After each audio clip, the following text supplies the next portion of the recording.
Kyle, welcome. And Kyle drives the number 18 M&M's Anniversary Toyota for Joe Gibbs Racing. And Kyle, this is where it all started last year for you. Got that first victory that propelled you into championship season. When you look back a year ago, what sticks out in your mind the most about that?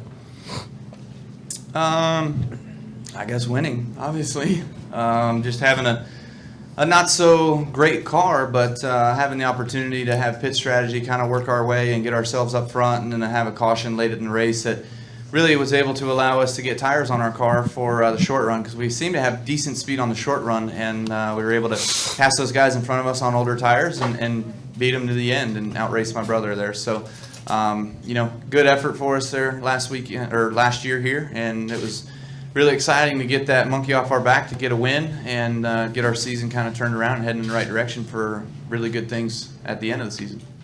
Questions now for Kyle Busch. If you have one, raise your hand. We'll start right here with Dominic. Dominic Uttago, theracingexperts.com. With this being a physically demanding track and the off week last week, how much does the off week and that off time affect you as a driver and your team overall?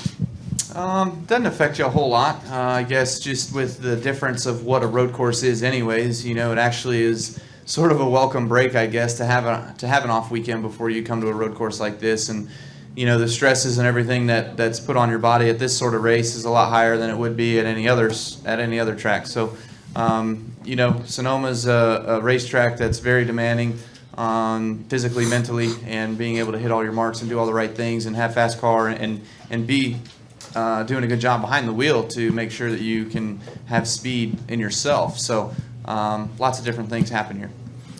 Let's go to Holly Kane, and then we'll go to Bob Pockris. Raise your hand, Holly. We'll get your wireless right here. Kind of along those same lines, when you were coming back last year after the injury, I'm sure you kind of had in your mind, all right, this is a place I feel like, I may get a win. This place isn't necessarily where I feel super great. Did it surprise you that you got your first win here on a road course, or did you fully expect that was a good possibility? No, it was certainly a welcoming surprise to us for sure. It wasn't a track that we'd circle on the calendar thinking that we'd have a shot to come back and be able to have a win at. We actually X'd this one out like we were just trying to survive and just get out of here with a good day and a good points day. And with the way that the 5 races had gone before coming here last year, the time in which I just got back in the car, we weren't running and finishing the way we needed to. I mean, we came here after a 43rd place finish at Michigan. Oh, look, I did it again this year. So it would certainly be nice to turn some things around. We've definitely, it seems like the May, June months just don't go my way, aren't really on our side. Right here in the middle, if we can. Then we'll go to Bob Pockris. Good afternoon, Kyle. Jason Toops, KTVU, Fox affiliate here. Year over year, NASCAR has improved the fan experience, one of those being the Fox Series Radioactive, where people get to hear what you guys talk about between radio chatter. How do you feel it reflects on you as a driver, and have you ever felt like, oh man, I shouldn't have said that, or had a cringeworthy moment? Because you don't mince words very often. Yeah, it certainly opens up our world that used to be private and makes it a lot more public than what it used to be. So I've definitely changed over the years in, holding back a heck of a lot more, not pressing the radio button quite as much. So there's still those times where you get an outburst here or there, which I think every driver kind of has. But, you've got to be able to refocus and re-energize that energy into something positive that can take you on into a race. And so I've had times where we've had outbursts and we've had bad finishes. We've had outbursts and we've had good finishes. We've won races doing that. So, you just got to use it in the right way to help you. But definitely overall, I would say it keeps myself a heck of a lot more quiet on the radio. Let's go to Bob Pockris, and then we'll go to Isabel. Bob Pockris, ESPN. 2 questions. What can you put into words kind of what this win here meant last year for the championship run? And then also going to Daytona, no changes to the rules package. Were you hoping for any changes to the package? So coming here last year was really great to be able to score that victory. I think it kind of propelled us a little bit in giving us a lot of confidence that we can go out there and we can do it. We can win races each and every week. You just kind of got to let them come to you sometimes.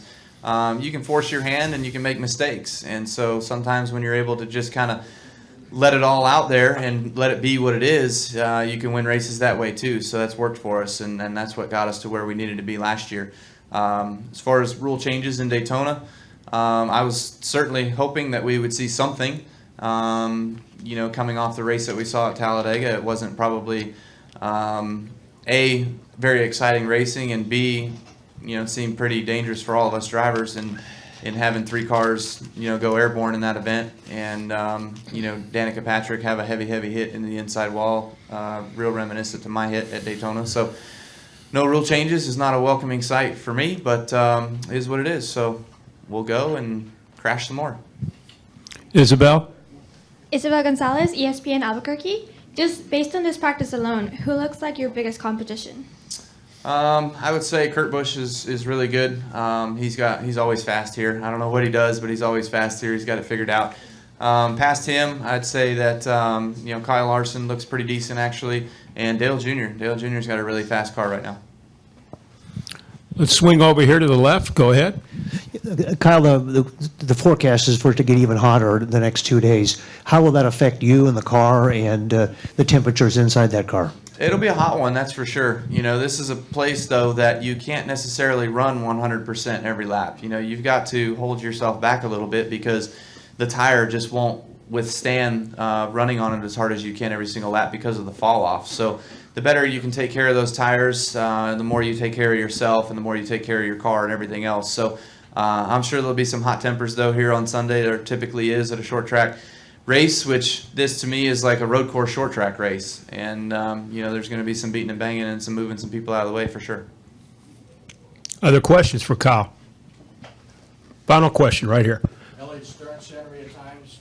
How tough of an adjustment is it to switch over to a road course? And can you get enough practice to get comfortable out there? I actually felt like I started off kind of a little rusty, but then by the end of the practice session, I felt like I was getting all I could get out of the race car. So, whatever that was, hour and a half, that was about all it took in order to get, really up and going. We'd had some decent speed, but we weren't all that fast as we need to be right now. So we've got some work to do, but I enjoy road course racing, always have. It's just something different. It lends itself to a different fan base probably, and a lot of fans that enjoy watching cars go left and go right. Maybe some IndyCar fans or some Formula One fans that just like road racing and seeing what kind of goes on here with the NASCAR Cup cars. Kyle, thank you very much for coming in. Good luck this weekend.